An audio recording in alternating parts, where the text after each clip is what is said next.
یہ بنیاد سیٹوں کی رکھی کیوں گئی؟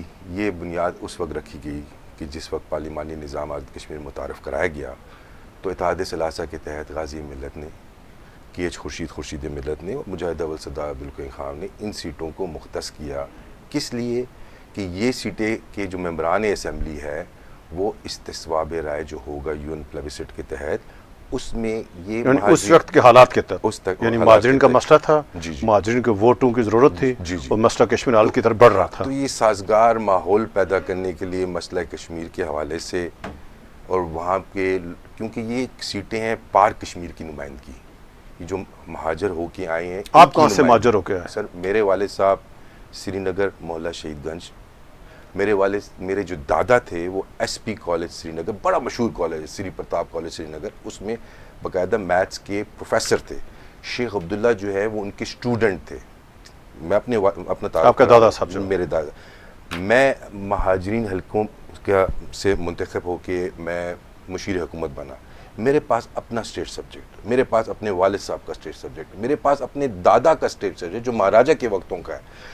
اگر کسی کے پاس مثال کے طور پہ دادا کا اسٹیٹ سبجیکٹ ہے، اس کا مطلب یہ ہے کہ اس کی 3 پشتیں کشمیر میں رکی ہوگی تبھی اسٹیٹ سبجیکٹ ملا نا. تو میں تو لیکن اس میں تو میں بعد میں آتا ہوں. اب آپ نے مجھ سے سوال کیا ہے کہ یہ مہاجرین نشستوں کی بنیاد کیا تھی. غازی ملت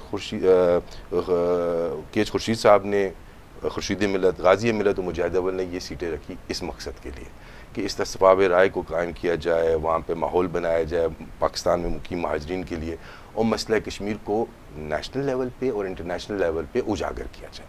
یہ ان مہاجرین نشستوں کے ممبران کی ذمہ داری دی گئی تھی. ٹھیک ہے، اب ہم اگر بات کرتے ہیں، دیکھیں بڑی بنیادی سی بات ہے یہ، اگر یہ کہتے ہیں کہ مہاجرین سیٹیں جو ہے مسئلہ کشمیر کے ساتھ مشروط ہے اور مہاجرین کی، تو پھر مسئلہ کشمیر کے ساتھ مشروط ہے تو مسئلہ کشمیر کے ساتھ پھر وہ جو قربانیاں ہیں لوگوں کی جو پار کشمیر میں لوگوں نے دی ہے، اس جو ہماری فریڈم سٹرگل سٹارٹ ہوئی تھی اس میں جو 88 کے بعد 88 مزاحمتی تحریک تھی، اس میں لوگوں نے قربانیاں دی، شہید ہوئے لاکھوں کی تعداد میں.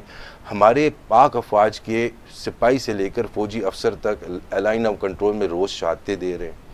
تحفظ تو وہ آزاد ریاست جموں کشمیر کا کر رہے ہیں نا، تو وہ بھی تحریک آزادی کے شہید کو آپ اس کو کنسیڈر کریں گے.